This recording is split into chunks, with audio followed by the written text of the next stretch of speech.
dua arah. Tidak hanya dari pemerintah tapi juga dari teman-teman mudanya. Tadi aku sepakat, Mas Hilmi keliling ke beberapa daerah gitu, banyak anak mudanya tuh udah alergi duluan ketika dia bersinggungan dengan government. Birokrasi itu ada Kak. Misalkan Bu Airin itu cuman diposisikan posisinya Dewan Kehormatan. Karena selama kita 11 tahun itu support terus lah. Mbak Nisa bahwa banyak yang berguguran karena membangun komunitas itu gampang. Yang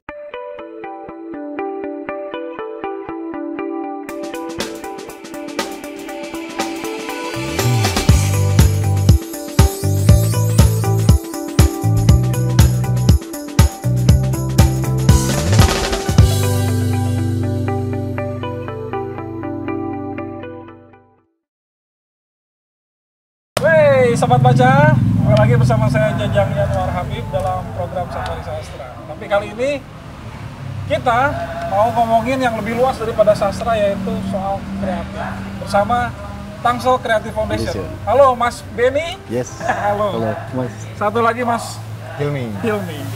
Tentu saja bersama penggiat sastra kita, Lisa Rengganis. Ya, halo. Saya dulu dah. Ya, halo. Mas Hilmi, Mas Benny, senang banget bisa ngobrol nanti kita. Thank you. Oke, ini Tangsel Creative Foundation ini yang bikin Tangsel menjadi hype karena punya kerjasama dengan 45 entitas kreatif, benar ya? 45 plus. 45 plus. Ini gimana ceritanya bikin TCF ini? Siapa dulu nih yang mau ini? Mas Hilmi dulu. Ini Dia sebagai pendiri juga, salah satu pendiri Creative Foundation. founder ya? Enggak, saya masuk ketika tahun kedua. Tahun kedua itu berdiri kita masuk. Mas Wahyu? Mas Wahyu. Presiden. Oh, masuk ke Tangsel Creative Foundation kapan gitu? Mas Wahyu itu tahun kemarin ya? 2 tahun lalu. 2 tahun lalu. Oke, jadi gimana nih? Berdiri sejak 2012, sudah 11 tahun, berjalan dengan luar biasa. Gimana menjadi anak muda yang kreatif? TCF apa ya? Dia awalnya dari keresahan. Kita tinggal di kota Tangerang Selatan, kita mempertanyakan banyak hal, utamanya tentang di mana space atau ruang berkesenian, berkarya. Bagaimana kita kok ada nggak sih program-program yang bisa berpihak pada komunitas kreatif? Pertanyaan-pertanyaan itu panjang gitu ya. Kalau itu sekedar di list, kayaknya nggak akan habis gitu. Maka saat itu kita bersepakat untuk bikin rumahnya dulu deh, rumah besarnya. Maka harus ada komunitas yang mewadahi. Saya bilang kalau ormas mungkin ada yang mewadahi gitu ya, ada indukannya. Olahraga ada, siapa yang mewadahi komunitas kreatif? Itu pertanyaan besar itu. Daripada nggak ada, ya kita bikin deh. Gitu. Berapa orang waktu itu bikin? 11 kayaknya. 11 orang ya? 11 orang. Dari multi background ya? Ya, dari latar belakangnya beda-beda. Tadi keresahan-keresahannya, irisannya kok sama gitu. Kalau kita mau pakai ruang, sebagai anak muda ya, dihadapkan pada kondisi yang ruang yang tidak terlalu banyak atau ruang yang diharuskan membayar sewa berlebihan gitu. Yes. Jadi ada gugatan-gugatan kecil, catatan-catatan kecil. Ya udah kita bikin wadahnya dulu. Dari situ akhirnya bergulir 2012. Ya alhamdulillah. Jadi kita sekarang punya markas sendiri, punya ruang, terus bisa berjejaring dengan tadi 45 komunitas yang bernasib sama. Tadi kalau boleh dijelasin tuh 11 kawan gitu, backgroundnya apa aja tuh yang punya keresahan itu? Saya seni rupa, ada yang arsitek, ada anak hukum, ada anak ilmu komunikasi, macam-macam latar belakang. Ada yang anak SMA juga saat itu ada. Ini nomor 1 Literasi. Kalau Mas ini? Saya masuk ketika di bagian literasinya. Karena sama seperti Mas Hilmi, keresahan anak muda tentang, karena Tangsel itu kan waktu itu 2017. Pas aku masuk ke Tangsel Kreatif itu 2017, itu sama dengan kota yang istilahnya baru pisah dari kabupaten, itu termasuk dari kota baru.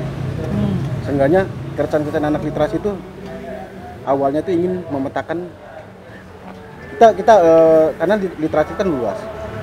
Ada anak literasi lebih baca tulis dulu. Dia mau memetakan pemetaan sastra di Tangsel tersebut gitu. Makanya 2017 saya bertemu dengan Yunifa Beta dan dia merespon itu karena memang berawal dari keresahan TCF berdiri atas itu juga, kita juga punya keresahan, akhirnya yuk kita gabung.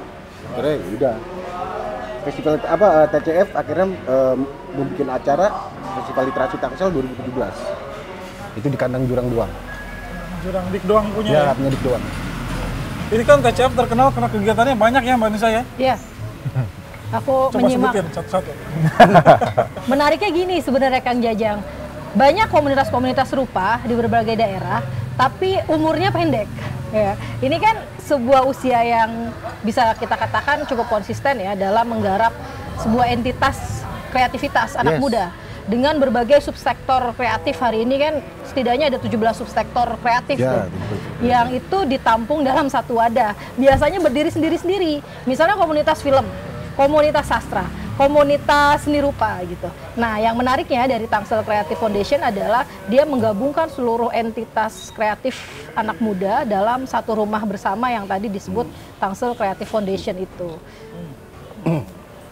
Anda berdua nih mengakui itu? Ya. Terus sama masyarakat gitu loh. Sebenarnya gini, kita udah ikhtiar. Misalnya gini, walaupun hanya beberapa entitas yang masuk, seenggaknya waktu pas masuk festival literasi Tangsel itu bener-bener Om Dik Doang itu bilang kalian bener-benernya harus dijaga marwahnya. Karena Tangsel itu butuh kalian.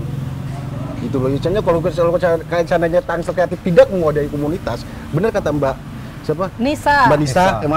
Mbak Nisa bahwa banyak yang berguguran karena membangun komunitas itu gampang.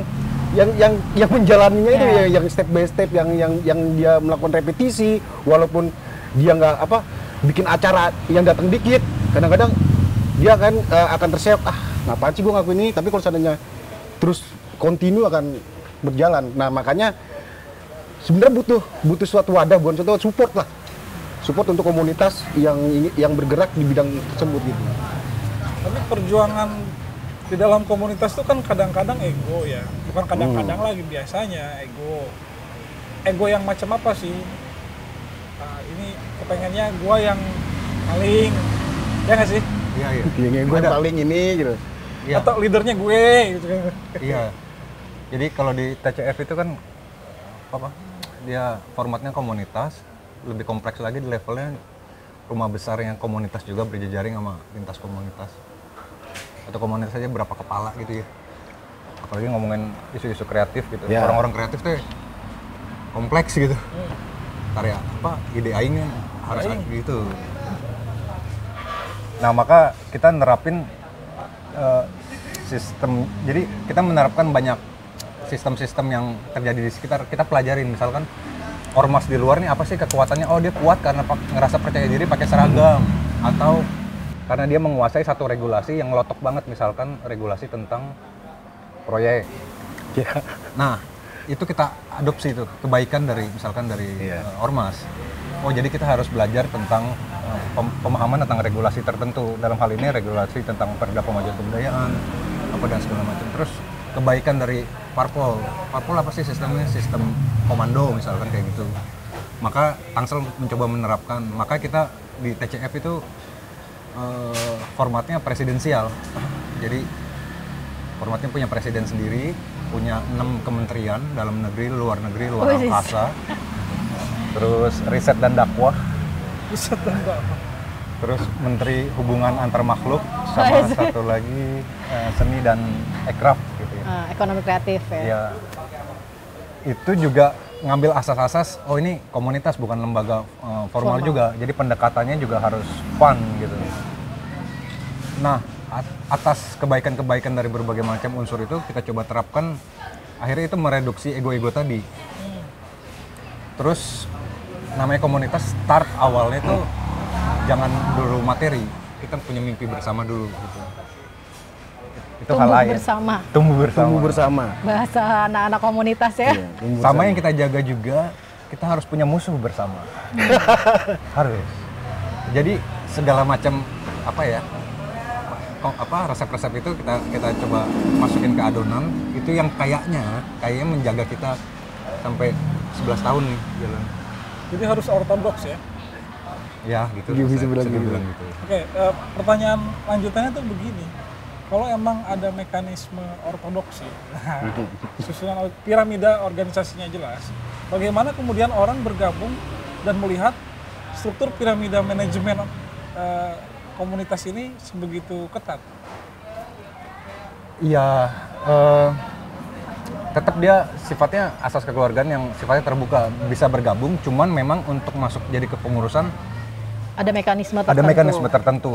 Misalkan dulu saya sebagai pendirinya, terus saya presidennya, kita punya program namanya Pemilu Raya. Jadi tiap 3 tahun 9 bulan itu harus ganti presiden. Siapa yang bisa milih presiden TCF itu hanya 99 nama. 99 nama itu udah melewati tadi fase. Kadang-kadang kan orang mau gabung komunitas tuh cuma buat portfolio, Kak. Gue mau ngelamar di stasiun TV, oh ini lagi bikin acara nih, gue ikutan, habis itu ngilang. Itu nilai-nilai itu kan ya boleh aja, cuman itu nggak laku di kami yang gitu-gitu. Dia harus tetap konsisten. Jadi itu problem oknum ya, Ya. tetap ada ya. Ada juga memanfaatkan kita, oh ini karena punya komunitas, bikin acara tertentu, acara korporat, bikin rame deh. Nah itu kita pernah ngalamin itu fase-fase awal. Sekarang kita udah bisa naker-naker lah. Oke, kegiatannya TCF itu apa aja? Nah, karena tadi ada 6 kementerian, kita bagi berdasarkan posisi-posisinya. Kalau dalam negeri itu untuk urusan internal, kita harus solid nih, harus ketemu seminggu sekali, sebulan sekali, itu ada acara internal. Luar negeri, luar angkasa, luar negeri. Luar angkasa. Luar negeri itu urusannya sama komunitas, luar angkasa dengan masyarakat, Kak. Jadi kita ngebangun program yang engagementnya dengan sama komunitas. Apa contohnya? Contohnya misalkan kita memfasilitasi ruang kita, memfasilitasi untuk komunitas tampil. Lalu nggak usah sewa di luar, di tempat gua aja. Itu yang luar negeri. Luar angkasa yang bersinggungan sama masyarakat, sama halayak banyak. Contohnya itu kita punya program Art Identity. Itu pameran bianual yang merespon isu-isu tertentu di masyarakat. Cuman di-deliver dengan cara-cara seni. Yang terakhir tuh kita temanya kultur pangan. Tahun depan itu pasar bebas temanya. Karena kita mau mengkritisi pasar sama mau mencoba metode-metode bagaimana pasar ini bisa diciptakan gitu. Terus yang program lain tuh Festival Literasi Tangsel. Festival Literasi Tangsel. Festival Literasi Tangsel itu perayaan bersama tentang segala hal terkait literasi. Kita bikin 10 program bawahnya lah. Cuman kita deliver dengan cara-cara kekinian ya. Misalkan ada satu segmen poem on the wall gitu. Jadi di satu masa kita baca tuh ada karya-karya sastra, misalkan kata Hairil, bukan maksudku berbagi nasib. Nasib adalah kesunyian masing-masing. Ini tuh keren banget. Cuman teh yang baca kita doang. Iya, yang banyak kita doang. Harusnya publik bisa ngelihat lebih luas. Jadi sama anak mural kita bikin. Put on the street ya. Ya mirip di Jakarta pernah ada itu. Akhirnya si artis-artis itu kemudian akhirnya tergerak untuk bergabung. Ya. Disitulah kemudian fungsi keterbukaan sebagai sebuah komunitas ini berjalan ya. Iya, karena itu pegangan kita ya. Dulu kita kalau ingat-ingat 11 tahun lalu, wah ini kenapa komunitas tidak berdaya. Ketika kita sekarang udah di fase yang udah enak gitu ya. Itu kita harus ingat dulu kenapa kita awal mula berkumpul. Jadi jangan sampai lupa, tetap harus ngajak. Ayo anak-anak teman-teman mural. Kolaborasi gitu-gitu. Nah, Kang B ini tadi masuknya 2017. Yes. Bener tergerak kayak gitu gimana? Iya, awalnya seperti itu kan. Ketika kita mengumpulkan kawan-kawan, Hilmi juga kata Hilmi dia punya rekan yang namanya Sartika Dian. Akhirnya kita bertiga menginisiasi bergabung tuh. Tadi festival literasi belum ada. Tetap kita tuh otomatis bikin suatu acara. Fundingnya dari mana lagi-lagi? Kan sebenarnya itu permasalahan komunitas begitu. Ya. Adalah funding. Gitu. Kalau sananya iuran komunitas udah cukup, kita udah. Aku tuh salah satu founder di Malam Puisi juga bersama Andi Lesmana. Itu selalu iuran per anggota gitu. Nah, kita pengen bikin istilahnya pagelaran sastra itu skala besar. Tapi nggak hanya sekedar seremonial gitu loh. Kalau hanya sekitar dalam puisi, dia hanya baca puisi, kelar, udah selesai. Pulang udah kembali dengan ke dunia masing-masing. Tapi gimana kitanya mencari sesuatu yang lain. Akhirnya kita bertiga berembuk pas festival literasi dengan bantuan government. Hilmi kan, karena Hilmi lebih dulu dalam di government. Oke, masalah tentang funding di government, gue yang tanggung jawab. Waktu itu kita beradab ya ke government, tadinya ke dinas pendidikan memang slotnya sudah habis. Kita bingung nih, bagaimana nih nyarinya. Akhirnya yaudah kita ke Bapeda, kata si ini. Kita bawa proposal banyak sebenarnya, judul-judulnya ditaruh dengan dikasih ke Pak Taher ya, begitu ya, Pak Dinasnya. Jadi ke Pak Idus langsung digebrak proposal. Enggak juga. Pak, kita gaya ormas. Gaya ormas. Enggak lah, kita lebih ini, lebih soft. Ajak bercanda dulu, ngopi, karaoke. Pak, ini proposalnya banyak kok, Pak. Ujungnya proposal banyak. Ujung-ujungnya Pak proposal banyak. Akhirnya dia memilih festival literasi sendiri. Festival literasi itu sendiri. Dengan beralasan bahwa dia suka baca. Oh. Akhirnya di situ dari hal yang dia suka baca, akhirnya kita tergerak, wah ini berarti kita benar harus literasi baca tulis. Itu juga ketika dibentuk festival literasi itu kita juga nggak semena-mena langsung bikin festival itu kan. Akhirnya kita bingung temanya apa gitu loh. Temanya apa? Kita akhirnya suwon ke senior ya. Waktu itu ke Capcay Saifullah, waktu itu mantan Dewan Kesenian Banten.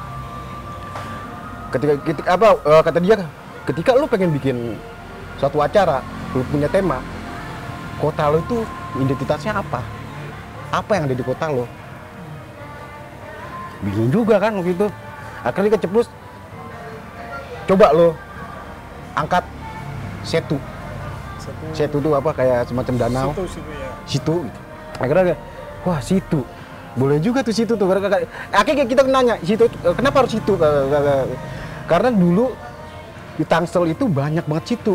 Tapi kenapa sekarang itu tidak berkurang gitu? Kenapa Om? Gue tanya gitu kan. Itu tugas lu lah untuk riset ya. Akhirnya kita bertiga rembukan untuk bikin tema itu, riset, akhirnya nemu namanya 2017 itu adalah Setu Kota Paradoks. Yaitu gimana meriset kenapa Setu itu bisa hilang. Ya ternyata dengan hasil riset itu bahwa dengan berpesatnya Tangsel, dengan pesatnya urbanisasi ke Tangsel, urbanisasi akhirnya banyak klaster yang menggerus Setu sendiri. Dan yang lebih menyesalkan bukan hanya menggerus Setu, dia membangun tembok penyekat tembok sosial. Gimana klaster-klaster itu tinggi banget. Bahkan ada satu kampung itu terkurung dengan tembok itu. Pribumi lah istilahnya. Desa mana itu? Itu dari BSD. Itu untung bukan sponsor kita sih. Iya sih benar. Oh, kita disebutin ya? Oke, disebutin ini. Ini lihatin ya. Vanessa nih. Kan Vanessa juga sebagai penggiat khususon sastra ya.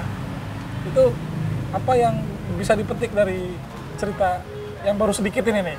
Ya, aku udah nyimak dari masa-masa Sartika Dian bergabung di sana ya, dan juga aku lihat Festival Literasi Tangsel ini ya cukup konsisten setiap tahunnya dalam program-programnya gitu ya. Dan juga tadi seperti yang disampaikan Mas Beni gitu, ternyata sebuah komunitas itu juga penting untuk menyuarakan isu-isu keberpihakan masyarakat. Bagaimana tadi soal pembangunan yang tidak berpihak pada kondisi masyarakat di sekitar situ ya kan. Kemudian bagaimana memasukkan isu lokal di daerah Tangsel yang itu bisa menjadi isu yang lebih luas gitu, tidak hanya milik masyarakat di Tangsel. Dan Festival Literasi Tangsel juga menghadirkan beberapa penulis, mereka bikin workshop ya kan, kemudian penulisan sastra, baik itu puisi, cerpen. Nah, yang justru tidak dimiliki oleh beberapa komunitas yang lain adalah bagaimana menghadirkan regenerasi penulis baru.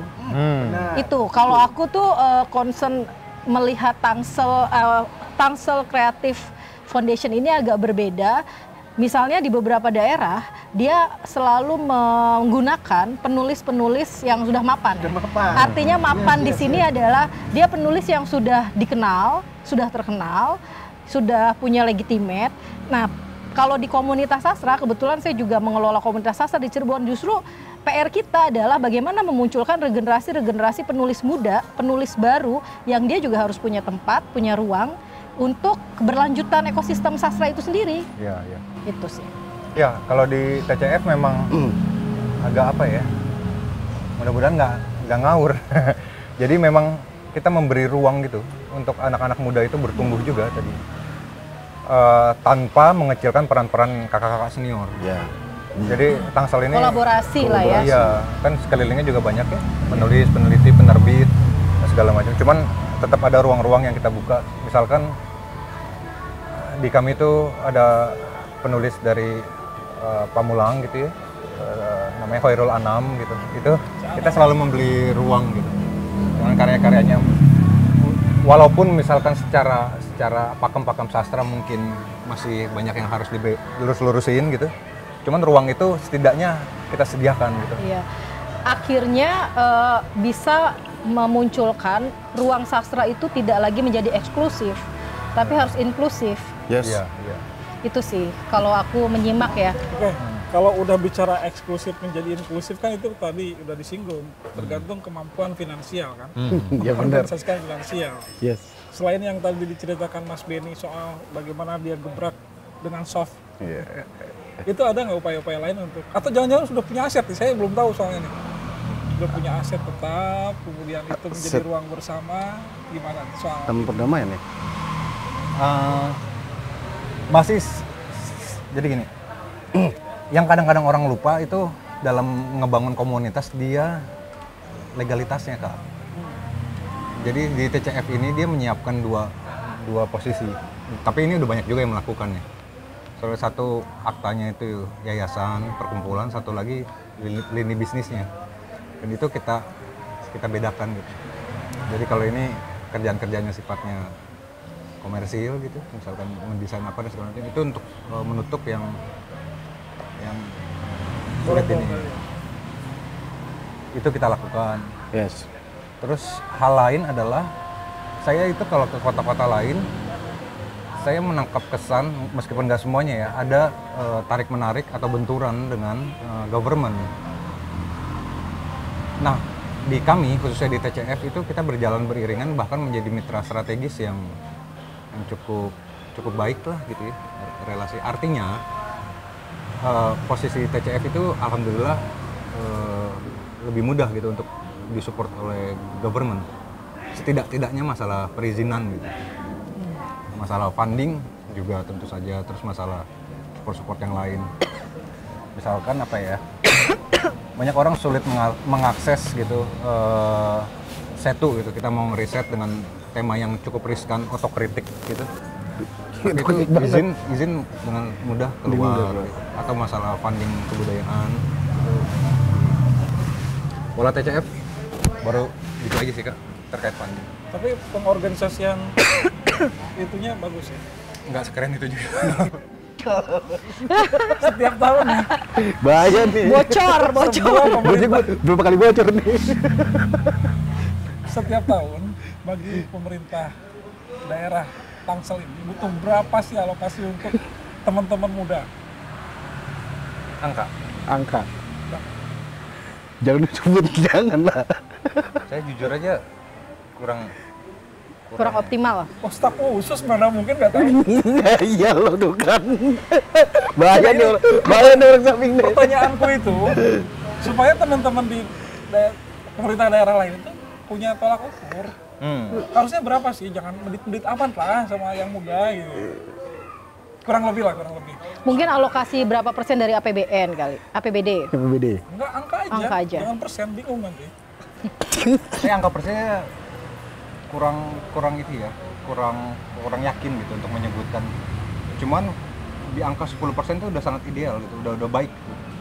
10% karena misalkan kesehatan pendidikan aja 20%. Kalau sampai di push sampai 10% itu udah bagus. Keren banget kota itu. Tangsel itu di sekitar 5-7. Tangsel 5-7 ya? emang masih banyak hal yang bisa harus di upgrade ya. Coba APBD Tangsel berapa? Dicari. Ya nanti dicari sendiri lah. 4 triliun ya? 4 triliun. Berarti 5% dari 4 itu sekitar 20 M ya? Ya. Oke. Pemerintah daerah yang lain alokasikan mas gitu. Atau harusnya lebih besar juga Nah, dong. karena keresahan kita Mbak Nisa, khususnya kita berbicara sastra itu kan tidak hidup karena Tidak ada support. Walaupun di setiap daerah ada dewan kesenian, tapi dilalah ya ada banyak juga orang-orang yang gayanya itu masih tidak semudah kita, jadinya nggak ketemu. Ya nggak sih, kok gue jadi garing begini sih? Jadi Iya nggak? ceramah Coba dia. Kang Hilmi, betul nggak begitu? Dilihat dari teman-teman di daerah lain. Iya sih. Apakah mereka sudah bisa mengakses alokasi yang seharusnya memang ada gitu, ya atau enggak gitu? Kalau yang kau lihat, Mas. Yang orang lupa, jadi gini, prinsip pemerintah itu dua. Satu, prosedural harus diikutin. Yang kedua, kecenderungannya top down. Jadi sia-sia teman-teman itu kalau bawa proposal ketemu staff. Sia-sia. Jadi harus kadisnya atau di atasnya. Kalau prosedural itu misalkan surat-surat kelengkapan sama ada momen-momen tertentu Kak. Misalkan kalau di pemerintah kota itu momennya musrembang. Itu kan banyak komunitas nggak tahu ya. Ya, Misalkan, musrembang. Jadi musrembang itu satu momen untuk masyarakat kota itu kumpul untuk menyuarakan di kampung saya butuh A, B, C. Rata-rata itu mintanya pos kamling, bersihin got, jalanan. It's okay, nggak apa-apa. Cuman anak-anak muda, komunitas, seniman, pelaku budaya gitu, itu nggak ada, jarang yang hadir ke situ untuk menyuarakan kami butuh festival budaya, kami butuh sanggar, kami butuh apa segala macam. Makanya tidak terserap. Yang sering terjadi datangnya di menjelang 2 bulan menjelang festival kita kekurangan dana, nggak punya dana, nggak bisa. Karena nggak ada alokasinya. Iya, harus dirancang dulu di musrembang buat Musrembang. tahun depan. Musrembang itu adalah musyawarah perencanaan Bangunan. Iya, pembangunan nasional. Di mana Indonesia lebih banyak pembangunannya itu konsentrasinya pada pembangunan fisik, bukan non fisik. Iya, Radar pernah menyampaikan itu juga dan itu salah satu poin yang saya simak betul. Ya. Betul. Ya, di satu momen Mas Radar itu pernah menyampaikan seharusnya pembangunan Non-fisik. non-fisik atau budaya itu seimbang dengan pembangunan fisik. Iya, benar. Wah, Iya. biasa. Pertanyaan netizen, ada nggak pertanyaan netizen? Ini penontonnya banyak nih. Boleh silakan ajukan pertanyaan langsung on the spot. Yang keluh kesah Bapak dosen? Sibuk baca. Sibuk banget ya. Oke, ada pertanyaan menarik itu begini, teman-teman. Kalau semisal di dalam satu wilayah itu ada banyak yang membentuk komunitas, terjadi kompetisi, itu gimana? Kalau saya dalam frame awal saya senang ya. Itu salah satu indikator kota itu bertumbuh gitu. Karena dia punya kesadaran kolektif gitu. Ayo kita bentuk komunitas dan segala macam. Cuman kan komunitas itu dibentuk karena kesamaan visi, misi, hobi, keahlian, skill dan segala macam. Terus misalkan nanti habis kumpul 3 minggu kemudian kumpul di tempat gua. 1 bulan kemudian nyokap gue marah, kita harus keluar, bubar. Jadi endurance-nya kurang gitu. Jadi kalau masalah pertumbuhan, saya justru sangat senang gitu kalau pada bertumbuh. Cuman kalau bagaimana energi itu biar selaras semua ini, harus ada rumah besarnya kah, harus ada yang corong utamanya, harus ada yang mengharmonisasikannya, orkestrasinya, biar masuk semua gitu. Dan itu wilayahnya government ya, supaya semua merasa hidup ya. Iya, seyogyanya gitu. Memang sudah saatnya harus ada campur tangan negara dalam isu kebudayaan. Artinya campur tangan itu memberikan support ya, tadi yang tidak banyak dimiliki oleh beberapa daerah lainnya adalah masing-masing ego antara si pelaku budaya maupun si government ini nggak ketemu gitu. Oke. Ini kalau misalkan syutingan ini tayang nih, kira-kira berapa banyak pasukan yang akan nge-view nih ke kuatbaca.com? Atau berapa banyak yang ngebully? Nggak boleh. Berapa banyak kira-kira nih? Ini kita menghitung masa nih. Berapa Ben? Bagian Ben itu masa? Berapa mas? 1 juta kali ya. Luar biasa. Enggak, biar kalau misalnya kalian, kalau misalnya nonton, kalau main segmen yang menarik ya pasti banyak gitu. Oke. Kebiasaan kalau lewat gitu. Kalau sudah dengar begitu, tolong subscribe, like, dan share. BTW, Festival Literasi Tangsel tahun ini kapan mulai? Tahun ini insya Allah bulan November. Nah, bisa dong kolaborasi dengan Safari Sastra Kuat Baca ya? Harus itu. banget itu. Nah, iya dong. 2017. Ini kegelisahan juga, kita kan sudah mewawancarai seniman-seniman, sastrawan tua, budayawan juga.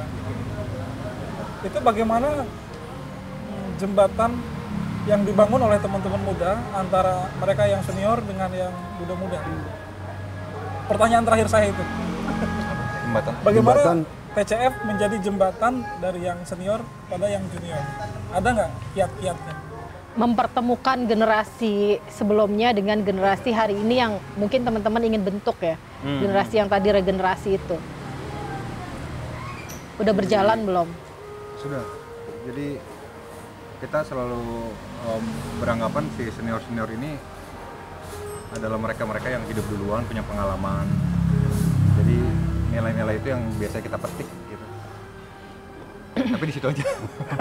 Nggak usah masuk ke sini. Kadang-kadang 1-2 hal jadi bikin ribet. Maksudnya kalau dalam tataran teknisnya, karena zamannya cepat banget berubah ya. Maksud saya ketika misalkan sekarang kita mau model-model ya dengan berbagai macam model program gitu. Misalkan animasi gitu, dari syair jadi animasi, itu malah ketinggalan sendiri, malah kendaraannya lebih lama gitu. Tapi kalau kita posisikan sebagai mereka adalah guru-guru yang bisa kita belajar terus atau ngasih arahan dan tulisan-tulisannya itu mampu memperkuat kita, biasanya kita mau posisikan di situ ya biasanya. Dan juga biasanya kita waktu pertama 2017 itu kita selalu open call kan. Kita lebih menekankan ke generasi muda milenial, khususnya milenial. Karena itu salah satu tujuan kami untuk memetakan tingkat literasi di Tangerang Selatan. Kita open call dengan tema tersebut, lalu kita kurasi. Nah di situ tidak selesai sampai situ. Kita ada kolaborasi yang ngomongin sama Hilmi, ada kolaborasi dari gini, kita nge-base dari sebuah puisi yang diambil dari sayembara puisi tersebut gitu. Ketika sayembara itu sudah ditentukan berapa nominasi yang masuk, puisi itu tuh akan dikolaborasi dengan beberapa elemen kesenian seperti catatan tembok, terus musikalisasi puisi. Kebetulan 2017 itu kita ada 5 produk musikalisasi puisi. Lalu ada performance artnya gitu. Lebih ke sana. Ya, yang 2018 kita lebih mencoba untuk hal yang baru, bagaimana puisi itu direspon dengan animasi. Yang lain ya. Ya, dia dengan animasi. Kita kerjasama dengan lagi-lagi bukannya kita tidak mau peranin orang yang senior, kita bagaimana yang udah mempunyai nama. Kita memang istilah gini. Kalau seandainya orang yang sudah punya nama itu dia sudah tidak produktif atau gimana, lalu siapa yang meneruskan mereka? Kita butuh generasi muda. Akhirnya sasaran kita generasi muda. Kita kolaborasi dengan biasanya sama UMN waktu itu, mahasiswa UMN yang dia benar-benar kalau lagi konsen untuk belajar. Akhirnya kita kolaborasi sama mereka. Akhirnya tercipta lah. Aku memahami akhirnya begini. Yang dikedepankan, yang diprioritaskan adalah bagaimana mengkoneksikan antara satu karya di satu bidang gitu kepada bidang yang lain. Itu yang dikedepankan ya. Ketimbang satu bidang ini kemudian harus tarik urut kacang lala dari atas ke bawah gitu ya. Artinya sastra tidak hanya berhenti di teks. Ya, karya puisi yang jadi project, istilahnya apa ya? Project ini teman-teman TCF gitu ya.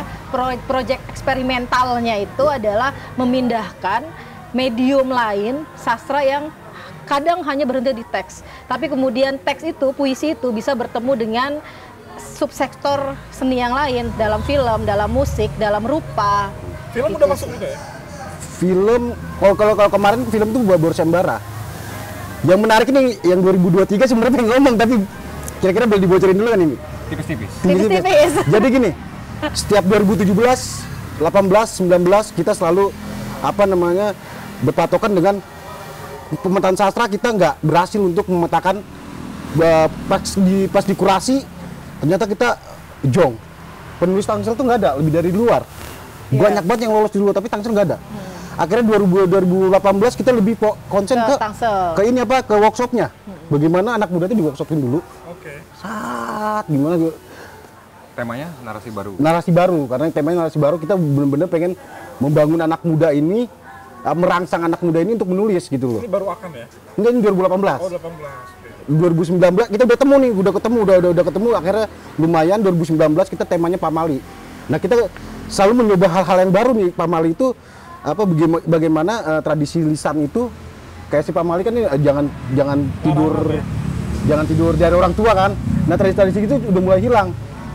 Pada awalnya kita mah hero banget lah gitu, pengen menulis teks itu, tadinya lisan itu menjadi tulisan.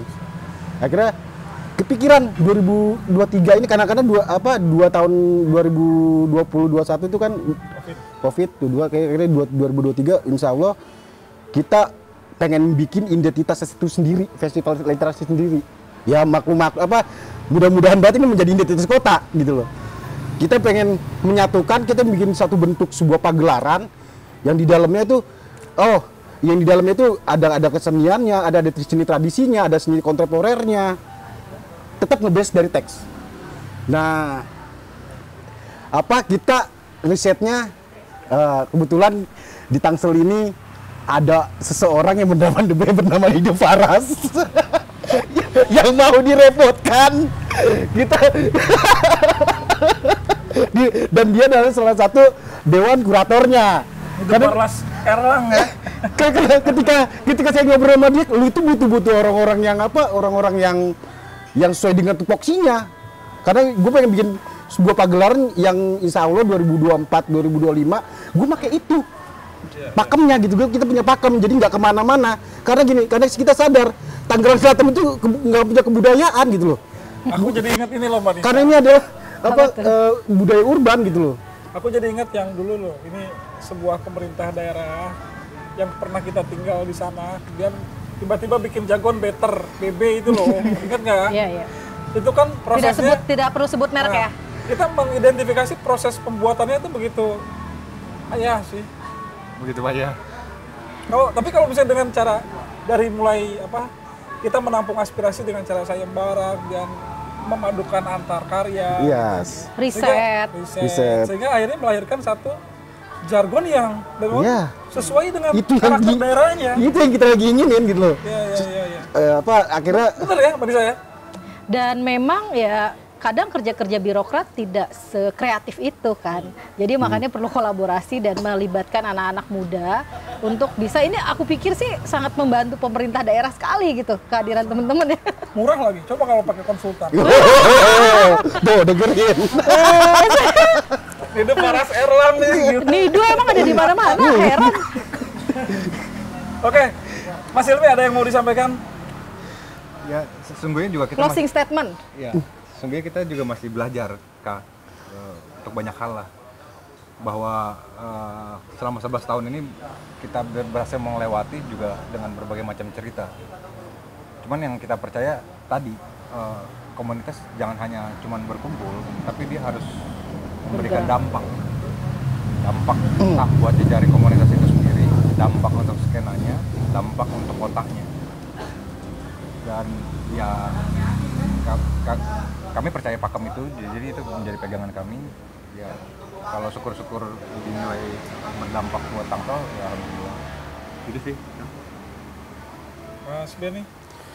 Ya kalau untuk dunia literasi untuk kota-kota lainnya, bagaimana orang-orang yang penggiat literasi itu bisa bergerak kalau seandainya tidak ada sentuhan dari government. Yang penting banget bener. Bukan lagi-lagi uang, bukan gara-gara nggak ada uang itu tidak jalan, karena grassroots-nya komunitas itu sudah banyak banget yang benar-benar dia dari swadaya. Tapi dia akan jalan di tempat, yakin di jalan di tempat. Kalau seandainya government dia bisa bersanding, istilah visi misinya akan digabungin, akan bagus. Gimana caranya literasi itu bisa tumbuh di kota itu dengan bantuan government karena emang sudah kewajiban government untuk memfasilitasi literasi itu sendiri. Nice. Mbak Nisa. Aku membayangkan komunitas di setiap kota itu menjadi satu kantong kebudayaan baru, ya, yang kemudian itu jadi rujukan. Jadi kalau saya main ke Tangerang Selatan, nggak perlu mencicipi kulinernya aja gitu, tapi saya harus datang misalnya ke TCF. Saya ke Bandung tidak hanya untuk menikmati kuliner Bandung atau lanskap kota Bandung, tapi di sana misalnya ada celah-celah langit gitu. Ada kantong-kantong kebudayaan yang jadi rujukan untuk destinasi gitu. Edu destinasi lah, edu wisata lah. Dan ya saya sih berharap semakin banyak yang seperti ini ya, hidup tumbuh di berbagai kota di seluruh daerah Indonesia. Oke, Sobat Baca, Amin. terutama warga Tangsel. Jadi setelah menonton tayangan ini, tolong like, subscribe channel YouTube Kuat Baca.com. Di kuatbaca.com juga selain ada website, sudah ada aplikasinya di iOS maupun di Play Store. Website, kemudian semua medsosnya ada lengkap, ada Instagram, kemudian ada TikTok, semuanya Kuatbaca.com. Jadi silakan kita rayakan bersama kreativitas karena kita juga anak muda loh. Iya. Bahkan nama kuatbaca.com kan sudah literer sekali. Berarti nggak salah ya. Kuat baca loh. Jadi program langsung transfer ya Pak belakangnya. Jadi di YouTube kuatbaca.com ini ada banyak juga program mas-mas teman-teman semua. Jadi ada tambang data, kita melakukan riset. Wah. Gitu kan. Kemudian kita podcastkan tambang data, kemudian di situ ada liputan juga namanya Wellbeing, kemudian ada produk situasi komedi The Child sementara ini, kemudian ada apa lagi? Safari Sejarah. Wah, kita harus upgrade kan ini. Sasakala.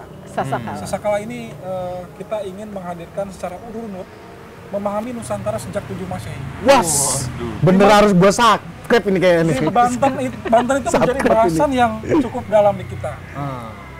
Gitu. Jadi tolong warga Tangsel. Jadi tolong 1 juta viewernya diamankan ya. Amanin. Oke, Sobat Baca, sangat senang sekali saya sama Nisa bisa berbincang dengan teman-teman BCF. Terima kasih sekali lagi. Kita akhiri jumpa kita kali ini. Ya. Sampai ketemu. Di Festival Literasi Tangsel November. Thank you Mas Hilmi.